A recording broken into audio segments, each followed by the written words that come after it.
आप सभी को नमस्कार। एक बार फिर से स्वागत है इस ऑनलाइन क्लास में। Class 12 mathematics chapter 5 continuity. अब ये एक्सरसाइज 5.1 है जिसमें क्वेश्चन 16 टू 20 हमने इंक्लूड किया हुआ है। अब 16 क्वेश्चन क्या है, अब उसके पहले क्वेश्चंस क्या थे? Find the point of discontinuities. तो f x is -2 if x less or equal to -1, 2x if x greater than -1 less or equal to 1, 2 if x greater than 1। अब इसके लिए इसका जो डोमेन है आप देख सकते हो कि डोमेन इसका ऑल रियल नंबर्स होगा। अब वो ऑल रियल नंबर्स इसलिए है कि -1 और ग्रेटर देन 1 है और बीच में भी है, तो all these are included. So 5 cases arise in this problem. अब क्या क्या है? When c is less than -1, तो इस केस में लेस देन -1 मतलब first definition of the function which is f x is equal to -2। So limit x tends to c f x is equal to limit x tends to c -2 that is equal to -2 which is also f c, मतलब value of function at c. इसका मतलब f क्या है? Continuous हो गया x is equal to c less than -1 के लिए। दूसरा केस बनता है c इज इक्वल टू -1 पे। तो अब इस पर हम left hand limit right hand limit निकालेंगे जो कि ये स्प्लिटेड है -1 पे। अब लेस देन के लिए -2 है, ग्रेटर देन के लिए 2x है और फंक्शन की वैल्यू भी -2 होगी। तो left hand limit x tends to 1 minus that is f x, limit s tends to 0 -1 minus h। So limit s tends to 0 slightly less than -1, first definition -2 that is 2। right hand limit x tends to -1 plus, so that is limit s tends to 0 f -1 plus h। अब ये slightly greater than 0 हो गया, greater than 1 हो गया, तो second definition लेंगे 2x वाला। तो उस केस में limit s tends to 0, 2 into -1 plus h, x की जगह हमने इसको सब्स्टिट्यूट किया।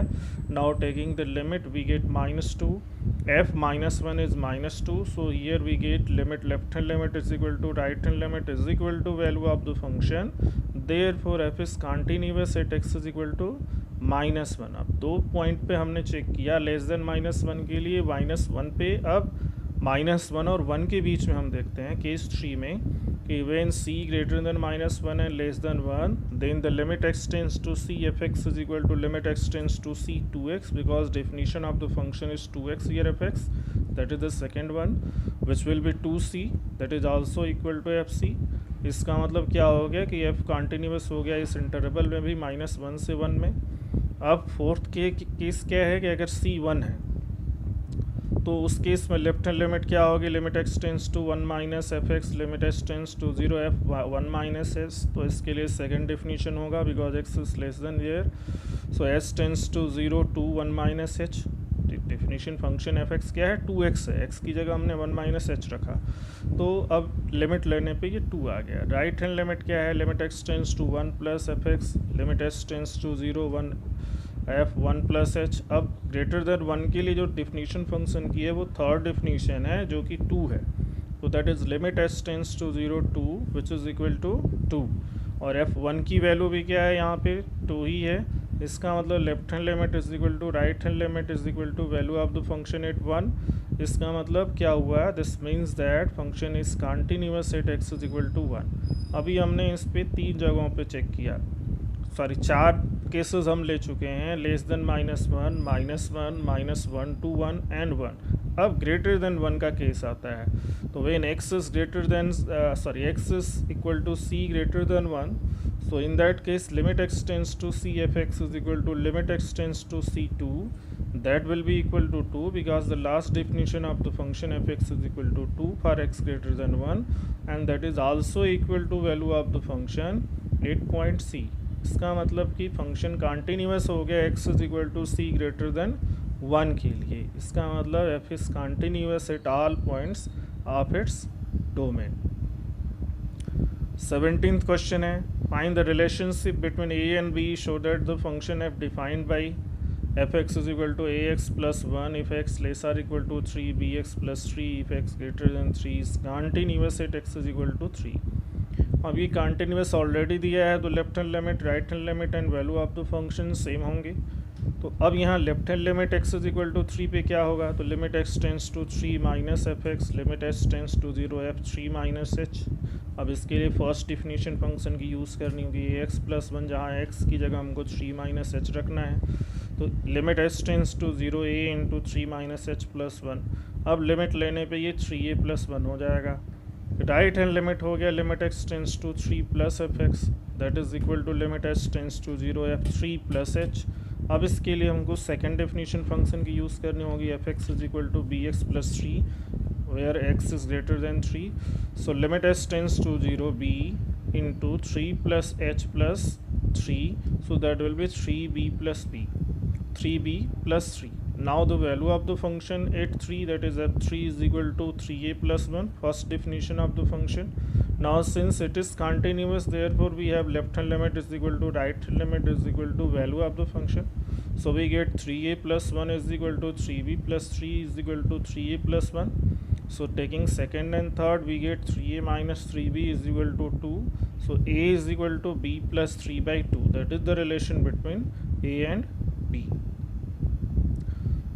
18th question, for what values of lambda is the function defined by fx is equal to lambda x square minus 2x if x less or equal to 0, 4x plus 1 if x greater than 0, is continuous at x is equal to 0. What about continuity at x is equal to 1? So at x is equal to 0, left hand limit x tends to 0 minus fx, that is limit x tends to 0 minus lambda x square minus 2x, that will be 0 because x is 0 here. Right hand limit x tends to 0 plus fx, limit x tends to 0 plus 4x plus 1, that will be 1 here. So left hand limit is 0 and right hand limit is equal to 1. This means left hand limit not equal to right hand limit for any values of lambda.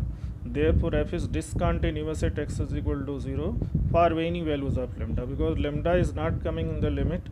So if any value you substitute, any value of lambda is substituted there, the all left hand limit will always be 0 at 0. So we can substitute any value of the lambda. Now for 1, limit x tends to 1, fx is equal to limit x tends to 1 4x plus 1, because second definition is used here. In that case fx is 4x plus 1 if x greater than 0 and x is equal to 1 is greater than 0, so only the second definition of the function and their limit is 5 and the value of the function will also be 5. So we get limit x tends to 1 fx is equal to f1 for any value of lambda, hence f is continuous for any value of lambda. कुछ भी रखिए आप वहाँ पे 1 पे वो continuous होगा. Next question, so that the function defined by gx is equal to x minus greatest integer x is discontinuous at all integral point. Here square bracket x denotes the greatest integer less than or equal to x. अब देखिए यहाँ कोई भी अगर हम integer ले लें n, set of integer n belongs to z, then limit x tends to n minus, so the left hand limit at that integral value of greatest integer function will be n minus 1 less than that integer, because slightly less than n means that will be a fraction. So thus before that integer n, that is n minus 1. Since greatest integer x is x minus 1 for all x belonging to n minus 1 and n and gn, अगर हम function की value देखें उस पे n पे, तो gn that is n minus greatest integer n, that will be n minus n0 because n is an integer.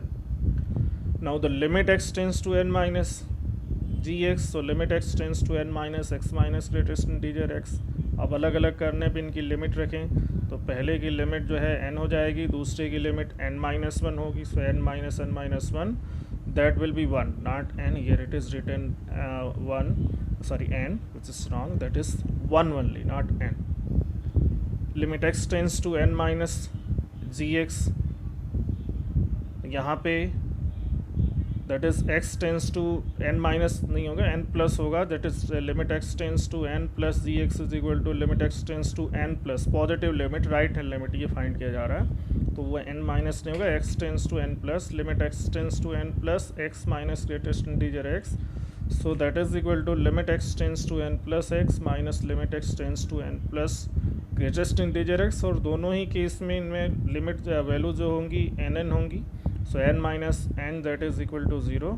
इसका मतलब left hand limit not equal to right hand limit, left hand limit 1 है, right hand limit जो है वो 0 है, इसका मतलब कि ये कॉन्टिन्यूस नहीं है. तो ग्रेटेस्ट इंटीजर फंक्शन या जो g है वो ऑल इंटीग्रल पॉइंट पे डिसकंटिन्यूअस है।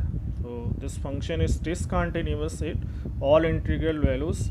यहाँ छोटे छोटे दो मिस्टेक्स हैं, ध्यान दीजिएगा। जैसे यहाँ जो लिमिट है वो 1 आएगी, n minus n minus one, that will be n minus n plus one, so that is 1, but it is written n, so there is small mistake here also. Right hand limit will be limit x tends to n plus gx, because right hand limit है, n plus is something, so please be careful in these two terms here. 20th question, is the function defined by fx is equal to x square minus sin x plus 5 continuous at x is equal to pi? अब function क्या है, x square minus sine x plus 5 है, तो F पाई, पाई पे हमको fine करना है, तो pi square minus sine pi plus 5, तो pi square minus sine pi is 0 plus 5, so that is pi square plus 5. Now the limit at x tends to pi, limit x tends to pi f x, that is limit x tends to pi x square minus sine x plus 5, सो limit को रखने पे हमको मिलेगा pi square minus sine pi plus 5, that is pi square sin pi is 0, so pi square plus 5, that is equal to f pi. Hence f is continuous at x is equal to 5. So in this video we have taken question number 16 to 20. So from question 1 to 20 there are 4 videos. This video includes 4 questions. So thank you very much.